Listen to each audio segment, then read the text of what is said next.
हरिम तत्सत हरिम तत्सत।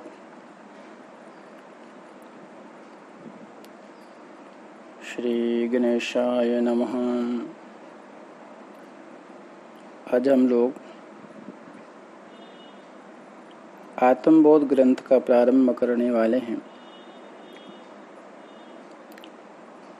देखिए, हमने इससे पूर्व में तत्वबोध की चर्चा की थी।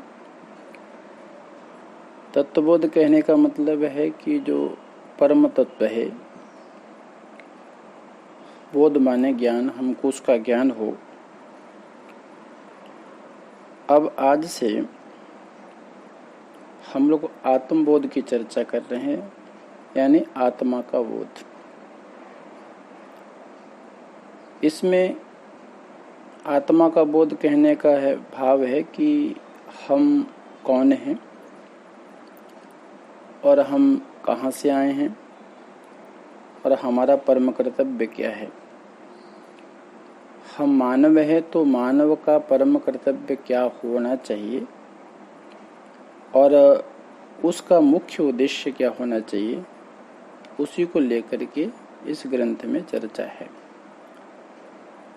इस ग्रंथ में आत्मा के बोध की चर्चा है कि सब चीज़ें पीछे रह जाती है, सब वस्तुएं छूट जाती है, परंतु आत्मा एक सत्य है जो निरंतर रहती है, उसका कभी नाश नहीं होता।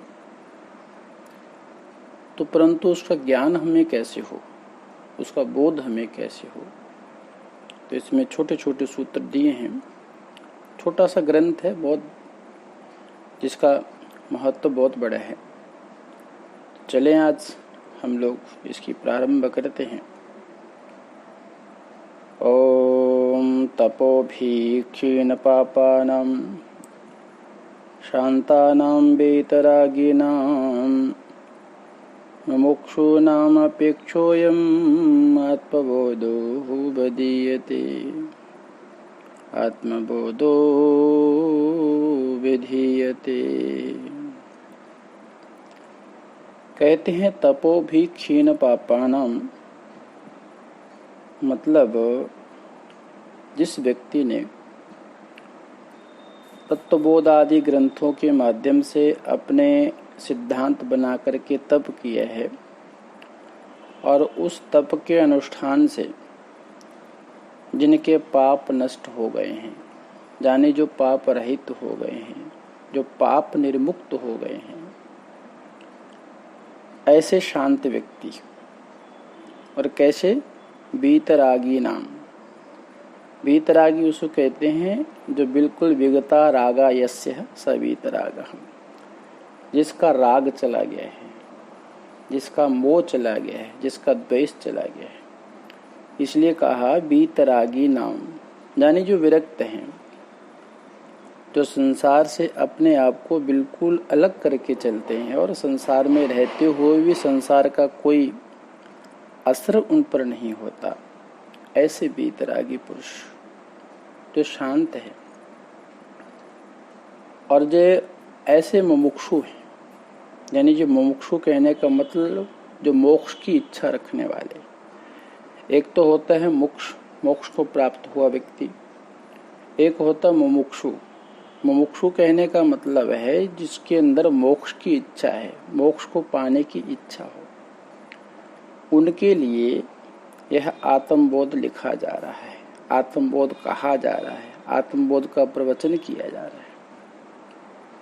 आप समझ गए होंगे तपोभिक्षेन पापानां शांतानां वीतरागीनां मुमुक्षूनाम अपेक्षोयम आत्मबोधो विधीयते।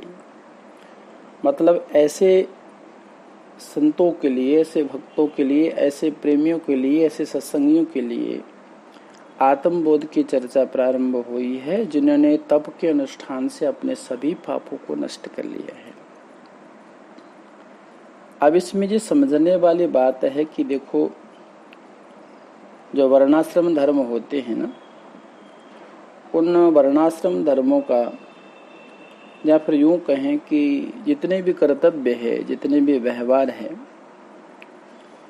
वो सब करते हुए अपने कर्मों का अनुष्ठान ईश्वर को अर्पण करते हुए, यानी ईश्वर अर्पण बुद्धि से इस लोक तथा परलोक के भोगों की आकांक्षा न रख करके, जैसे पीछे हमारे तत्वबोध में आया था ना, हम उत्तरार्थ फल भोग विराग, तो वहां पर कहा गया था कि इस लोक के तथा परलोक के जो भी भोग हैं, उन भोगों की आकांक्षा न रख करके जो भी तप किया जाता है, जो भी अनुष्ठान किया जाता हो, या जिस भाव से किया जाता हो, उस भाव में स्वार्थ भाव नहीं आना चाहिए। बस तप की परिभाषा यही है। तप क्या है?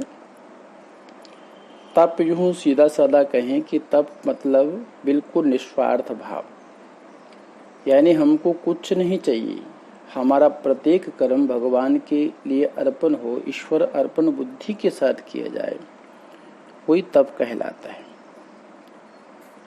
शास्त्र विहित कर्म, जो शास्त्र ने कहा है, जो वेद ने कहा है, शास्त्र विहित कर्म की फलाकांक्षा रखकर जब कोई भी कर्म किए जाते हैं या जो भी कर्म करवाए जाते हैं, तब वे फल प्राप्ति करा करके नष्ट हो जाते हैं। ध्यान से सुनिएगा।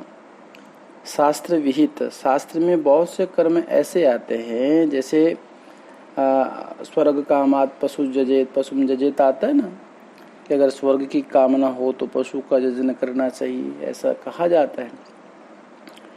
अगर आप कोई भी कर्म करते हैं जो शास्त्र में जिसकी विधि है, नियम है, और उसका एक मेन टारगेट रहता है कि हमको इस प्राप्ति के लिए, इस फल की प्राप्ति के लिए हमको अनुष्ठान करना है, इस फल प्राप्ति के लिए हमको अमुक कार्य करना है, तो वो अनुष्ठान आपको उस फल की प्राप्ति करा करके नष्ट हो जाता है।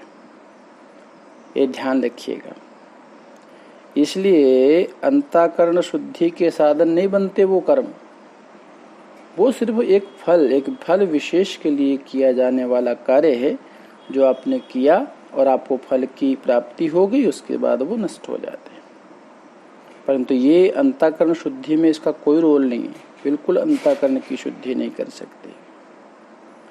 किंतु वो ही जो कर्म आपने शास्त्र विहित कर्म किए थे, अगर वही कर्म निष्काम भाव से किए जाएं, वही कर्म निष्काम भाव से किए जाएं, तो अंतःकरण के कलमश को नष्ट करके, यानी अंतःकरण का जो भी पाप है उसको नष्ट करके उसे शुद्ध कर देते हैं, अंतःकरण को शुद्ध कर देते। कब? जब उसमें फल की कांक्षा ना हो, निष्काम भाव से वो कर्म किया जाए तो। इसलिए हमारे शास्त्रों में निषिद्ध कर्म और काम्य कर्म, निषिद्ध कर्म और काम्य कर्म का सर्वथा परित्याग किया गया, और नित्य नैमित्तिक कर्म, या यूं कहें कि समस्त वर्णाश्रम धर्मों का अनुष्ठान कल्याणकामी पुरुष को करना चाहिए, ऐसा हमारे शास्त्रों में विधान है। उन्हीं को हम लोग क्या कहते हैं? तप कहते हैं। क्या कहते हैं? तप। तप का मतलब समझिए कि जो निष्काम भाव से किए जाने वाले कर्म है, उन्हीं का नाम है तप। और इसके अनुष्ठान से, यानी ऐसे अनुष्ठान करने से जब पाप वासना क्षीण हो जाती है, तो फिर इस लोक और परलोक, इस लोक के और परलोक के समस्त भोगों में जो दोष है ना, वो दोष दिखने का नाम ही है तप। और उस जब आपका अंतःकरण शुद्ध हो जाएगा, तब आपको इस लोक की और परलोक के जो भोग हैं, जो भोगने योग्य वस्तुएं हैं, उसमें दोष दिखने लग जाएगा। क्या दिखने लग जाएगा? दोष। फिर आपका मन उधर जाने वाला नहीं है। क्यों? क्योंकि कर्म का फल सातिश्य। क्या कर्म का फल?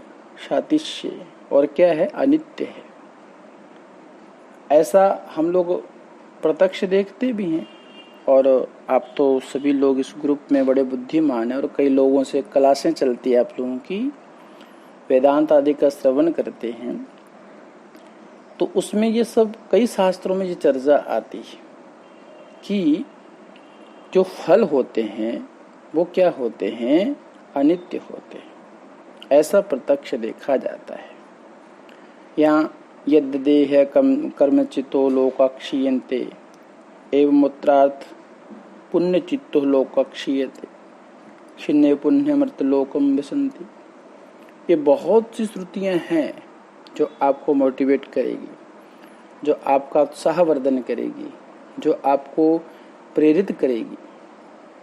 तो इन्हीं श्रुति स्मृति से सिद्ध होता है कि कर्म में फल जो है ना, स्वर्गादि भोग और सातिश्य एवं अनित्य है। ऐसा समझ लेने पर जिस व्यक्ति के माइंड में, जिस व्यक्ति को ये ज्ञान हो गया कि ये सब अनित्य है और जो लोक है, प्रलोक है, लोक और प्रलोक के समस्त भोगों में बिल्कुल कुछ रखा ही नहीं है, सब अनित्य है, तो फिर उसका जो राग होता है ना, राग कहने का मतलब जो आपका उसके प्रति लालसा होती है, जो उस फल को पाने की आपकी तमन्ना होती है, जो उस फल को पाने की आपके मन में विचार उत्पन्न होता है, तो वो विचार आपका क्या हो जाता है? हट जाता है, यानी खत्म हो जाता है। और फिर जब राग खत्म हो जाता है तो फिर उसका नाम ही तो वीतराग, विगता रागा यस्य, यानी जिसका राग हट जाता है वही साधक क्या हो जाते हैं? वीतरागी बन जाते हैं। उनको हम लोग कहते हैं वीतरागी। और फिर तो मनोनिग्रह, इंद्रिय निग्रह और श्रद्धा समाधान साधन सहज से उन्हें प्राप्त हो जाते हैं। तो ऐसे मुमुक्षुओं के लिए, जिसका हम लोगों ने अभी अभी उल्लेख किया, ऐसे मुमुक्षुओं के लिए सरलतम कोई साधन अगर है, सरलतम अगर कोई प्रक्रिया है और सरलतम अगर कोई ज्ञान है, तो वो ज्ञान है वेदांत। क्या है? वेदांत। तो जिनको ये लोक और परलोक के भोगों से अपनी मति को हटाना हो, उस राग को खत्म करना हो, या फिर यूं कहें कि जिसको वीतरागी बनना हो, जिसको राग से रहित तो होना हो, उन लोगों के लिए वेदांत की प्रक्रिया से युक्त इस आत्मबोध ग्रंथ का अवश्य स्वाध्याय करना चाहिए, अवश्य इसको पढ़ना चाहिए, अवश्य इसका श्रवण करना चाहिए। जीवन का एक लक्ष्य होना चाहिए कि हमको जीवन में करना क्या है। जब तक जीवन का एक लक्ष्य निर्धारित नहीं है, तब तक आप कुछ भी नहीं कर पाएंगे। इसलिए हमारे शास्त्र कहते हैं कि भाई, अगर आपको अपने सत्य के मार्ग पर चलना हो तो निर्लेप होना पड़ेगा। निर्लेप कहने का मतलब आपको बिल्कुल एकदम से अपनी इच्छाओं से रहित तो होना पड़ेगा, तब जाकर के आप उस परम तत्व को पा सकते हैं। तो ये आत्मबोध ग्रंथ प्रारंभ करने का मुख्य उद्देश्य है कि हम उस राग द्वेष से बच जाएं, हम वीतरागी बन जाएं। तो आज प्रथम मंत्र को लेकर के, प्रथम श्लोक को लेकर के हम लोगों की चर्चा प्रारंभ हुई है। और आप लोगों को अच्छा लगे तो मुझे ज़रूर बताइएगा। और सभी गुरुदेव भगवान का ध्यान करते हुए, क्योंकि ये ब्रह्म विद्या है और ब्रह्म विद्या की प्राप्ति के लिए गुरुदेव भगवान का आशीर्वाद अति आवश्यक है। ये कुछ सामान्य ग्रंथ नहीं होते जिनको पढ़ने के लिए मतलब या सुनने के लिए गुरुदेव भगवान का आशीर्वाद अति आवश्यक होता है। इसलिए हमेशा जब भी इसको सुनो तो इसको चालू करने से पहले ज़रूर गुरुदेव भगवान का ध्यान करेंगे। अगर गुरुदेव भगवान का ध्यान करके इसको सुनोगे तो आपको बिल्कुल अच्छे से एकदम शांत मन से सुनिएगा, आपको समझ में आएगा। तो आज इतने कहते मैं अपनी वाणी को पूज्य गुरुदेव भगवान के चरणों में समर्पित करता हूँ और आपकी मंगल कामना करते हुए हरिओम तत्सत, हरिओम तत्सत। बोल सतगुरुदेव भगवान की।